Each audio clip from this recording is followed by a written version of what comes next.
எண்ணற்ற தெய்வங்கள் எத்தனை இருந்தாலும் எண்ணத்தில் ஆடவில்லையே முருகையா, எண்ணத்தில் ஆடவில்லையே. வணக்கம். கடவுள் இருக்காரா இல்லையா? இதெல்லாம் இந்த நூற்றாண்டுக்கான கேள்வியே கிடையாது. முதல்ல அவர் 18th செஞ்சுரி 19th செஞ்சுரிலேயே முற்றுப்புள்ளி வச்சிருக்கணும். இன்னும் அதுக்கு போய் இழுத்துக்கிட்டு இருக்கேன், கடவுள் இருக்கா இல்லையா, கடவுள் இருக்கா இல்லையான்னு. நான் ஏன் கடவுள் இல்லைன்னு சொல்கிறேன், நான் ஏன் கடவுள் இல்லைன்னு நம்புகிறேன் அப்படின்னா, எனக்கு நான் கேட்ட கேள்விக்குலாம் பதில் கிடைக்கல. அந்த கேள்விக்கு பதில் இருக்கா இல்லையான்னு சந்தேகமாயிடுச்சு. அந்த மாதிரி ஆயிடுச்சு. மாதம் மாதம் பொண்ணுக்கு 2 நாள் பீரியட்ஸு, கோயிலுக்கு வரக்கூடாது, அப்படி வீட்டுக்குள்ளேயே வரக்கூடாதுன்னு சொல்கிறாங்க. ஆனால் இவனுக்கு பெண் தெய்வங்களுக்குலாம் என் பீரியட்ஸே வர மாட்டேங்குது. அப்படி பார்த்தா அந்த தெய்வங்களையும் கொண்டாந்து வெளியே வைக்கணுமா இல்லையா? 2 நாள் வைக்க மாட்டேங்கிறானுங்க. ஏன்னு கேட்டால் கடவுள் ஆகிட்டா அதெல்லாம் வராது. எப்படா கடவுள்? ஆனால் வருஷம் பிறந்த நாள் கரெக்டாக வரும், கொண்டாடுவீங்க. கல்யாணம் வரும், கல்யாணம் பண்ணி வைப்பீங்க. கல்யாண நாள் வரும், கல்யாணம் பண்ணி வைப்பீங்க. ஃபர்ஸ்ட் நைட் கூட அனுப்புவீங்க. ஆனால் பீரியட்ஸ் மட்டும் வராது. என்னடா இந்த மாதிரி கேள்விகளுக்கெல்லாம் பதில் கிடைக்காதனால தான் கடவுள் நம்பிக்கை இல்லாமல் போயிடுச்சு. டிஸ்க்ளைமர்: இந்த வீடியோ பெரும்பாலும் இந்து மதத்தை பற்றி, இந்து மத கடவுளை பற்றி தான் பேசும். ஏன்னா எனக்கு தெரியாது இஸ்லாம் பற்றியும் கிறிஸ்டானிட்டி பற்றி. இஸ்லாம்னு என்னவானுங்க, பையனாக பிறந்தால் சுன்னத் பண்ணி விட்டுருவானுங்க, பொண்ணாக இருந்தால் ஹிஜாப் போட சொல்லுவானுங்க. கிறிஸ்டியானிட்டி என்ன ஒன்றும் காசு வாங்கிட்டு கடவுளானி மனுஷிட்டா இருப்போம், சர்ச்சுக்கு காசுக்கு டொனேஷன் பண்ணிட்டா கடவுளானி மனுஷிட்டா இருப்போம்னு பாவம் பண்ணி போனோம், அவ்வளோதான் தெரியும். அதனால் பெரும்பாலும் இந்து மதத்தை பற்றி தான் இருக்கும். கடவுள் நம்பிக்கை யார் யாருக்கு இல்லைன்னா, யார் யாருக்கெல்லாம் காய்ச்சல்னு ஹாஸ்பிட்டல் போகிறாங்களோ அவங்களுக்குலாம் கடவுள் நம்பிக்கை இல்லை.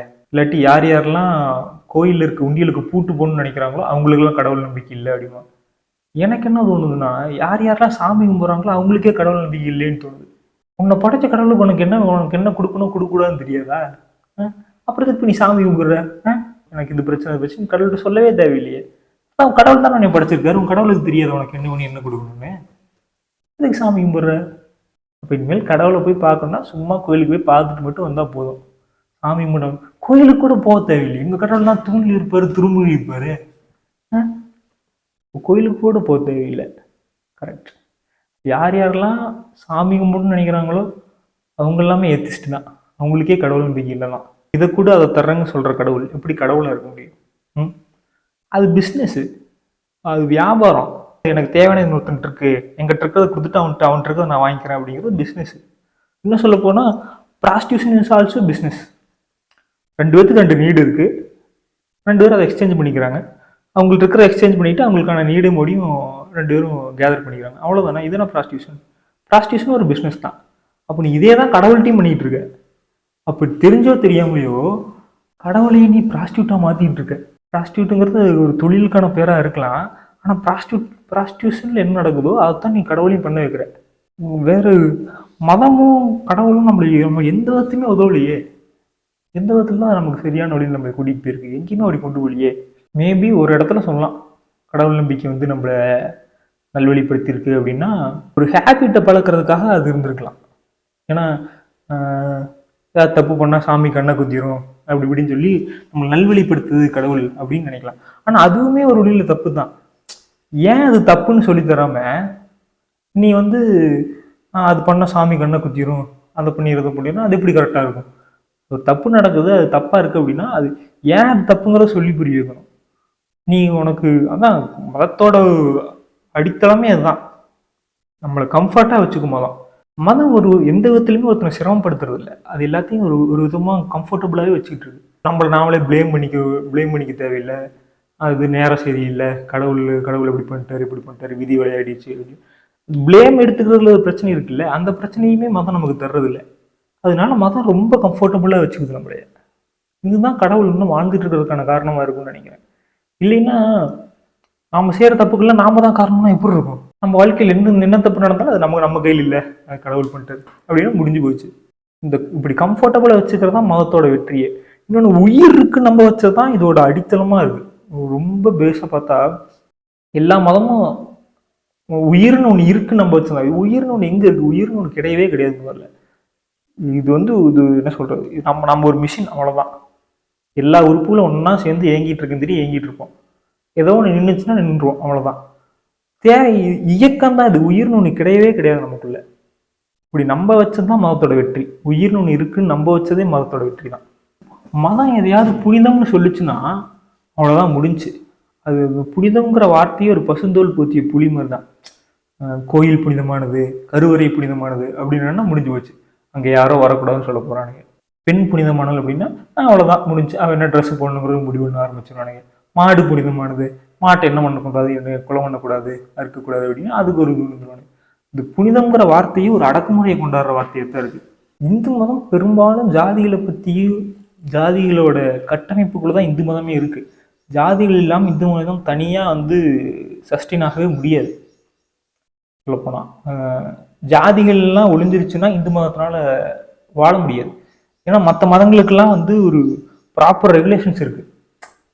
இந்த கிழமையான நீ சாமி கும்பிடணும், இது இந்த சுண்ணத் பண்ணுறதா இருக்கட்டும், ஹிஜாப் போடுறதா இருக்கட்டும், வார வாரம் சர்ச்சுக்கு வரணும்னு சொல்கிறதா இருக்கட்டும், இதெல்லாமே அந்த மதம் தன்னை வலுப்படுத்திக்கிறதுக்காக பண்ணிட்டு இருக்க விஷயம். ஆனால் இந்து மதம் இது எதையுமே பண்ணாது. ரொம்ப லிபரலாக நம்ம விட்டு வச்சுருக்கோம். இவ்வளோ லிபரலாக விட்டு வச்சுக்கிறது எங்கே நம்மளைய டைப் பண்ணுதுன்னா ஜாதிகள்ங்கிற இடத்துலலாம் டைப் பண்ணுது. ஜாதிகள் இல்லாமல் போச்சுன்னா இந்து மதத்தால் சஸ்டெயின் பண்ணவே முடியாது. ஜாதிகளின் தொகுப்பு தான் இந்து மதம்னு சொல்கிறது ரொம்ப பொருத்தமான விஷயம். ஏன்னா ஜாதிகள் இல்லாமல் இந்து மதத்தெல்லாம் சஸ்டெயின் ஆக முடியாது இங்கே. அதுதான் உண்மை.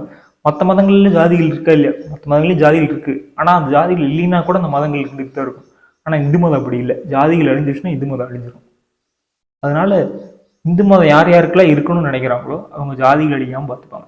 மதம் அருமையான கதைகளை கொடுத்துருக்கு, இதிகாசத்தை கொடுத்துருக்கு, என்ன கொடுத்துருக்கு, என்ன ராமாயணம் மகாபாரதத்தை சொல்ல போறேன் இல்லை, ரொம்ப கேவலமான விஷயத்தையெல்லாம் சொல்லிட்டு இருக்குது ராமாயணம் மகாபாரதம். எப்படி அவனுக்கு பிறந்தான்னு சொல்றதெல்லாம் இருக்குல்ல, இருப்பு பிறப்பு யார் கையிலுமே இல்லை, அதை விட்டுருவோம். ஒரு வாலி எப்படி கொள்றான் ராமன், அவன் அப்புறம் அவன் என்ன கடவுள், இவன் என்ன மனிதன்? இவனுக்கெல்லாம் பண்ணும்போது அந்த தப்பு சரியா இருக்கும், அதை வேற ஒருத்தன் பண்ணும்போது அது தப்பாயிரும். கடவுள் பண்ணா மட்டும் எல்லா தப்புக்கும் சரி சரி சரின்னு சொல்லி நம்ம வச்சுட்டு இருப்பானே. பகவத்கீதை இருக்கு. பகவத்கீதை எவ்வளவு முக்கியமான புத்தகம், எத்தனை நாள். பகவத்கீதை முதல்ல நல்ல விஷயங்களே சொல்றது கிடையாது. ரொம்ப கேவலமான விஷயங்கள்லையும் எது தேவையோ அது தர்மம்னு சொல்ற விஷயம் எப்படி கரெக்டா இருக்க முடியும்? அறம் பேசவே மாட்டானே அவனுக்கு. தர்மம் தர்மம்னு தர்மத்தை வச்சு. ஏன்னா தர்மம் அப்போ தேவைக்கு தகுந்த மாதிரி தர்மம் மாறிக்கிட்டே இருக்கும். அதனால இவனுக்கு தர்மத்திலேயே பிளே பண்ணிட்டு போயிடுவாங்க. அறத்தை சொல்லித்தரவே மாட்டானுங்க.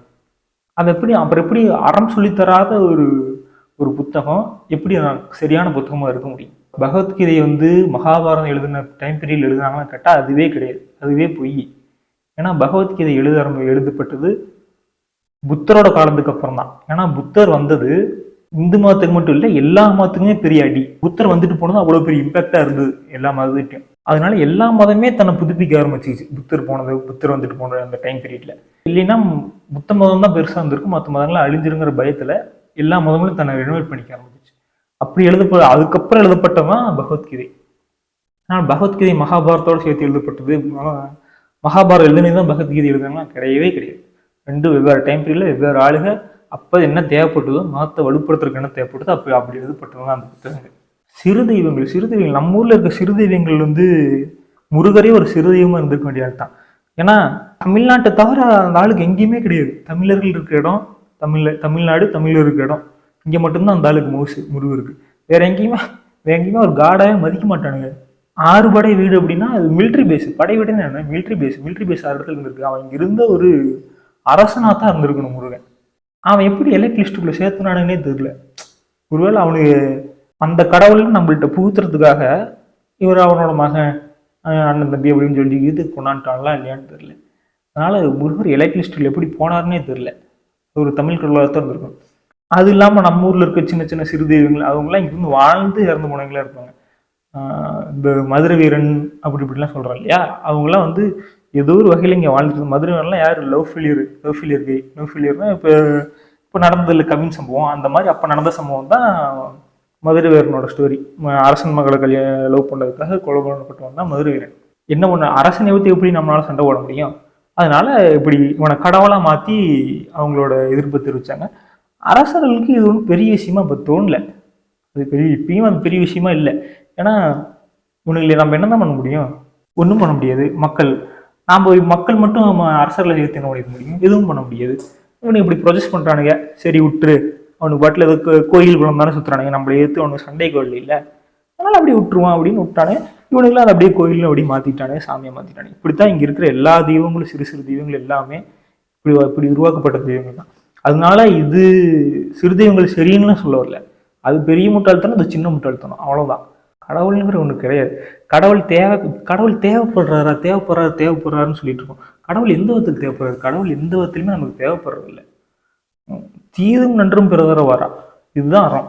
அவனுக்கு புதுசா அங்க எங்கேயோ இருந்தெல்லாம் ஒரு சக்தி வந்து உன்னை காப்பாற்றுறது இதெல்லாம் ஒன்றும் கிடையாது. ஸ்டீஃபன் ஹாக்கிங்ஸோட பிரீஃப் ஆன்சர்ஸ் டு பிக் கொஸ்டின்னு ஒரு புக்கு, அந்த ஆள் தெளிவாக சொல்லியிருக்கான். எல்லாமே லா ஆஃப் நேச்சருக்குள்ள வருது. நேச்சர் இப்படித்தான் பிஹேவ் பண்ணு எடுத்து வச்சிருக்கோம். அந்த அந்த லாக்குள்ள தான் எல்லாமே நடந்துட்டு இருக்கு. அப்புறம் அமானுஷ்ய சக்தி ஒரு ஒரு கடவுள் சக்திங்கிற என்ன பண்ணுது? லா ஆஃப் நேச்சரை தாண்டி ஒரு விஷயம் நடந்ததுன்னா நான் கடவுள் இருக்காருன்னு ஒத்துக்கிறேன் அப்படிமா.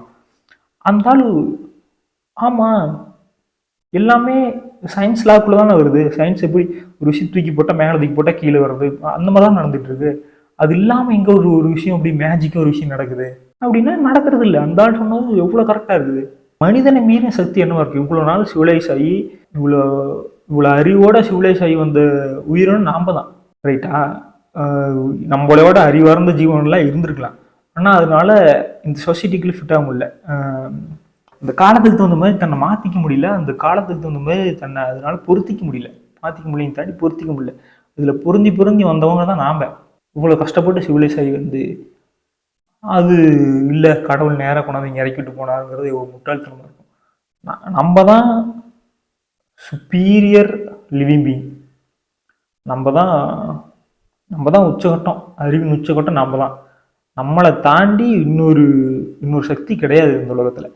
இயற்கை ஒரு சக்தி இருக்கு, மனிதனை மீறி சக்தி இயற்கை.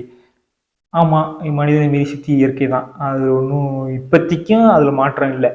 ஆனால் அதுலேயும் மாற்றம் வந்துடும். நம்மளால இயற்கையை பீட் பண்ண முடியும். ஏன்னா இப்போ கிட்டத்தட்ட நம்ம இயற்கையை வந்து ப்ரெடிக்ட் பண்ண ஆரம்பிச்சிட்டோம். ப்ரெடிக்ட் பண்ண ஆரம்பிச்சிட்டாலே அது நம்மளை என்ன பண்ணிட முடியும்? எப்போ மழை வரும், எப்போ வெயில் அடிக்குங்கிறதெல்லாம் ப்ரெடிக்ட் பண்ண ஆரம்பிச்சிட்டோம். இன்னும் கொஞ்ச நாள் போச்சுன்னா எப்போ நிலநடுக்கு வருங்கிறதுக்கு இப்போ கிட்டத்தட்ட அது பக்கத்தில் வந்துட்டோம். அக்யூரேட்டாக எப்போ நிலநடுக்கு வரும், எப்போ சுனாமி வரும்னு சொல்றதுக்கு. அதை ஃபுல்லாக ப்ரெடிக்ட் பண்ணிட்டா இயற்கை மட்டும் நம்மளை என்ன பண்ணிட முடியும்?